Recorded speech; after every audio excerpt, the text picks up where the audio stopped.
جیسے کہ ابھی انہوں نے بہت ریلیونٹ بات کی ہے کہ یوکرین کو ہمیں سائیڈ لائن نہیں کرنا. اور اگر آپ میڈیا کو دیکھیں, RT چینل دیکھیں, جزیرہ دیکھیں, BBC لیوز ہے, تو جو یوکرینین لیڈرشپ کے آ رہے ہیں بیانات, انہوں نے بیچ میں یہ بھی کہا ہے کہ آپ لوگ ہماری سچویشن کو اپنے لیے ایکسپلائٹ کر رہے ہیں. And they were addressing western media and Al Jazeera and other media. تو اس کا آپ نارمل یوکرینین کا اور ایون لیڈرشپ کا بھی یہ ہے کہ don't over play the situation. تو یہ نہ ہو کل کو کہ وہ ہاسٹیج ہو جائیں towards the both sides. They are very good player. Of course جیسے آپ نے کہا, پہلے بھی ذکر کیا پراچا صاحب نے, کہ انہیں پتہ ہے کہ رشیا کے ساتھ ان کا تعلق ٹوٹ نہیں سکتا, لیکن کس ٹرمز پہ انہوں نے رہنا ہے یہ ان کا مسئلہ ہے, اور یہی کرائسس ہے. Putin is very much prepared, اور جیسے کہ وہ پرو ایکٹیو لیڈر ہیں, اگلے 100 سال پہ ان لوگوں کی نظر ہے, تو ان کے بعد پورے تجزیات موجود ہیں کہ ہمارا ایمرجنسی اور کنٹینجنسی پلان کیا ہے. تو انہوں نے یہ ہوم ورک کیا ہوا ہے. تو اس پہ ہمارے لیے آف کورس ہوم ورک کرنا ہے. آف کورس یہ کہنا کہ ان پہ سینکشنز لگیں گی, ٹھیک ہے. پاکستان کا جیسے کہ ایران کے ساتھ اور دوسرے ممالک کے ساتھ سینکشنز کے دوران بزنس کرنا اور بہت ممالک کا مشکل ہو جاتا ہے. اسی طرح رشیا کے ساتھ بھی ہوگا, لیکن ہمیں ایسے وائبل کوریڈورز موجود ہیں, اس میں کوئی انڈر ورلڈ کی ضرورت نہیں ہے. Through different organizations, SCO is an excellent platform. China provides the link جو آپ بزنس کر سکتے. اور دوسرا, انفارچونیٹلی پاکستان کا تو اپر ہینڈ رشیا کے ساتھ بزنس میں ہے نہیں, لیکن ہم ایک ایسے ہیں کہ جو ایک پیسفل مینٹیننس ایریا کی دے کے ان کی انویسٹمنٹ ادھر اوپن کرتے ہیں, اپنے انفراسٹرکچر کو ڈیولپ کرتے ہیں, اور ایک peaceful energy corridor, knowledge corridor, economic passage میں ہم بڑے میننگ فل کر سکتے ہیں. So I think this should be our concern and others concern. ٹھیک ہے. یہ شیراز پراچا صاحب, کیا انٹرسٹ ہوگا آپ کے خیال میں کہ یوکرین نیٹو کا حصہ بنے, اور یہ ایک آپ کو لگتا ہے کہ اثر رسوخ کا بھی معاملہ ہے کہ خطے میں اثر رسوخ؟ ایک تو یہ افغانستان کے تناظر میں بھی ہم بہت دیکھ رہے ہیں کہ امریکہ جب یہاں سے گیا تو امریکہ بھی اثر رسوخ کے حوالے سے اس کی ایک جنگ تھی, اور ظاہر ہے چین اور روس یہ سب لوگ اس کو دیکھ رہے ہیں. تو کیا انٹرسٹ ہے ان کو, یورپ کو, اس قدر کہ وہ یوکرین کو اپنے ساتھ شامل کر کے حالات کو اس نہج تک پہنچا رہے ہیں؟ دیکھیے جی, اس میں یہ ایک نئی ری الائنمنٹ ہو رہی ہے. 21 سینچری کی 3rd ڈیکیڈ میں ہم داخل ہیں, اور اس نئی ری الائنمنٹ میں یورپ کا بڑا سینٹرل کردار ہے.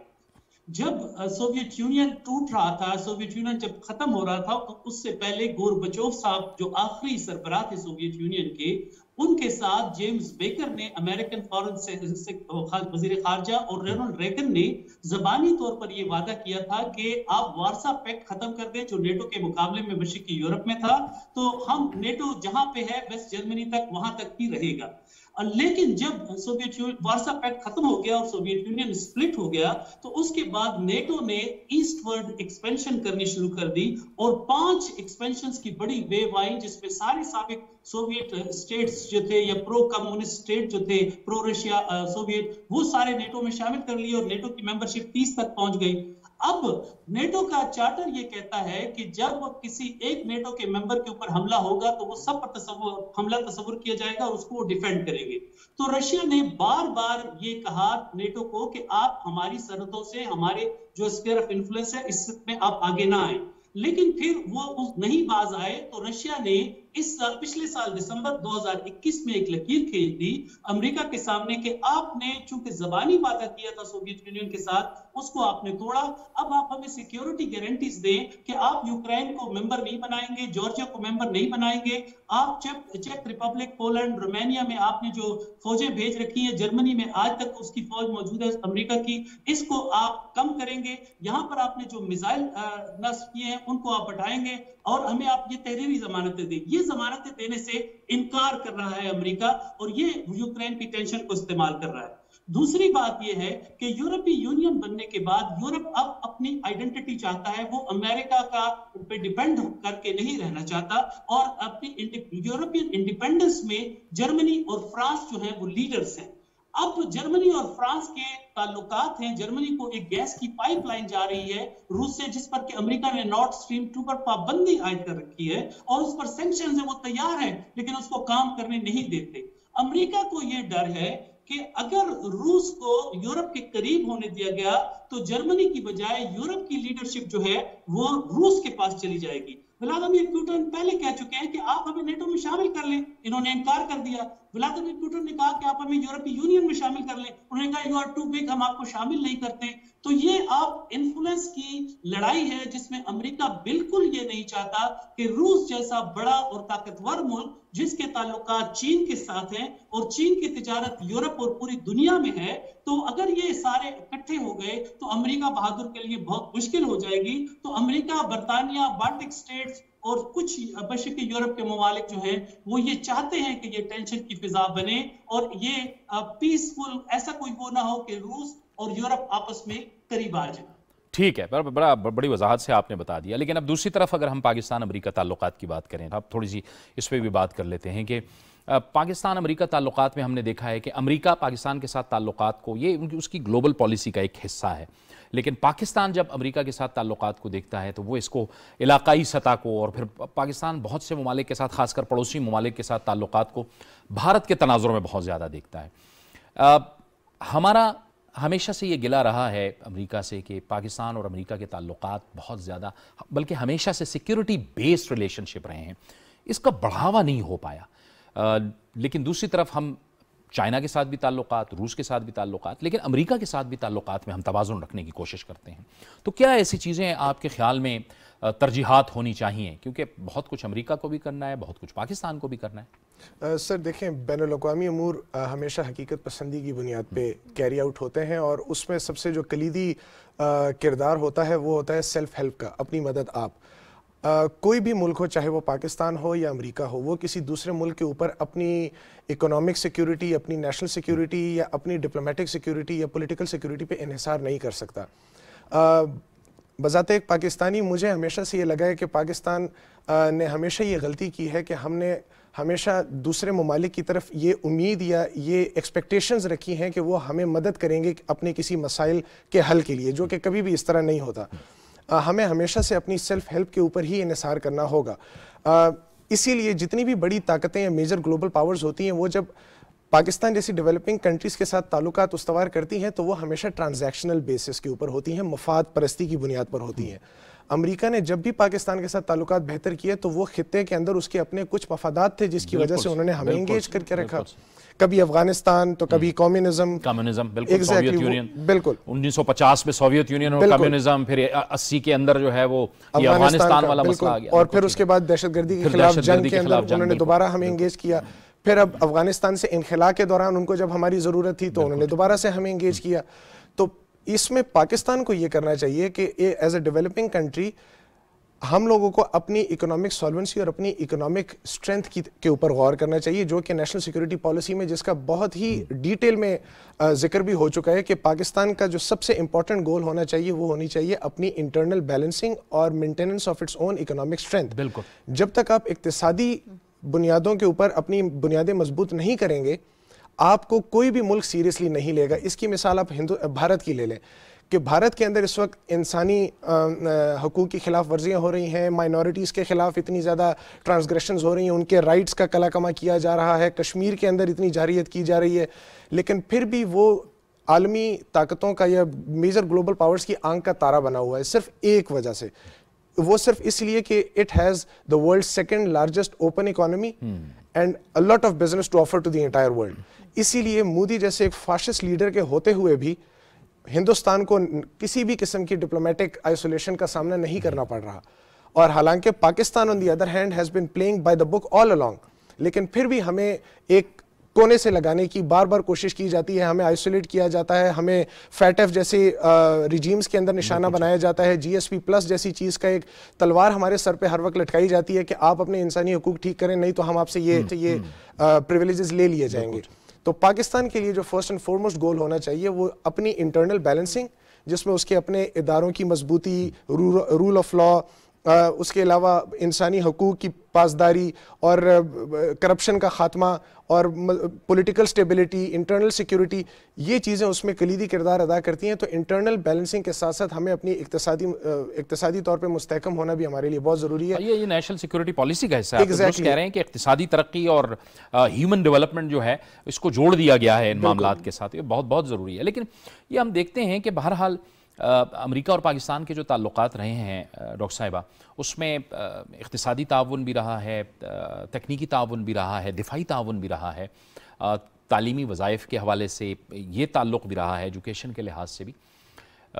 لیکن ہم دیکھتے ہیں کہ جو کور ایشو ہے پاکستان اور بھارت کے درمیان، مسئلہ کشمیر، اس پر جب بھی ہم ان کے پاس گئے ہیں تو ہمیں وہاں سے کوئی مثبت اس طرح سے بات نہیں ملی، کیونکہ وہ دو ملکوں کا مسئلہ کہہ کے اور دونوں کو بات چیت کے ساتھ کرنا چاہیے، حل کرنا چاہیے، یہ کہہ کر اس کو ٹال دیا گیا.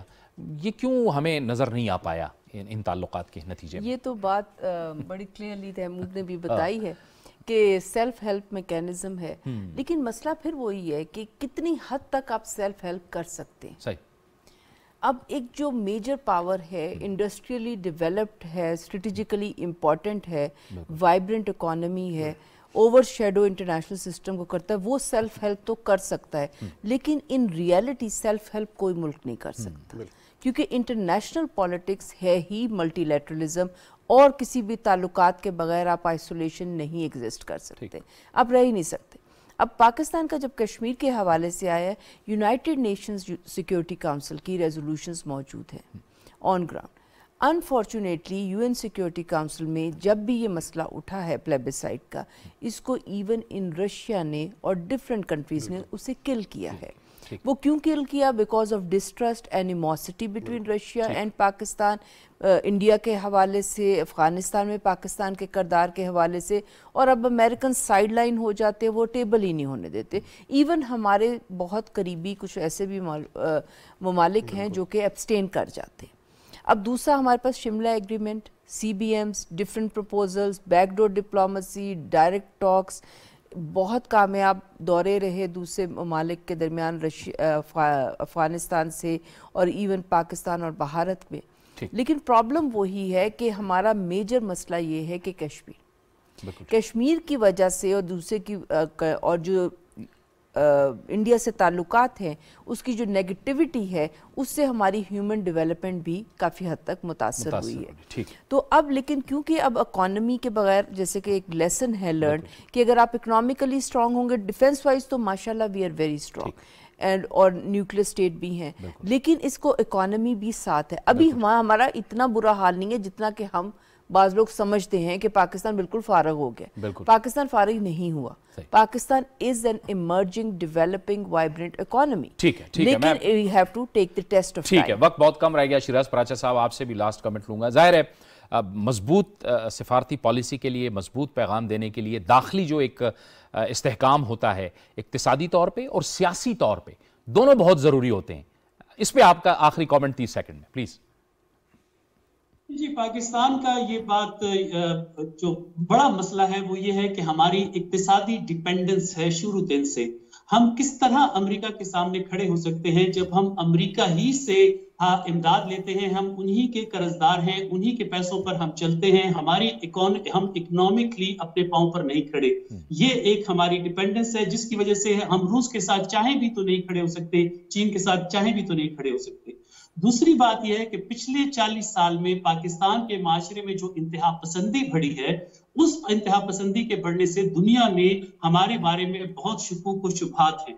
ریاستیں ہمیشہ سیکولر ہوتی ہیں اور ریاست کو سیکولر ہونا چاہیے. سیکولر کو ان معنوں میں نہیں استعمال کر رہا. دیکھیے، اگر ہندوستان میں پورے صحیح معنوں میں سیکولرزم آ جائے تو وہاں پر مسلمان محفوظ ہوں گے. ہندوستان نے سیکولرزم کو چھوڑا تو وہاں پر سیکٹیرینزم آ گیا. تو پاکستان میں بھی یہ بہت ضروری ہے کہ ہم انتہا پسندی، عدم برداشت اور یہ جو وائلنس ہماری سوسائٹی میں بہت زیادہ ہے، اس کو ہم کنٹرول کریں تو دنیا ہمیں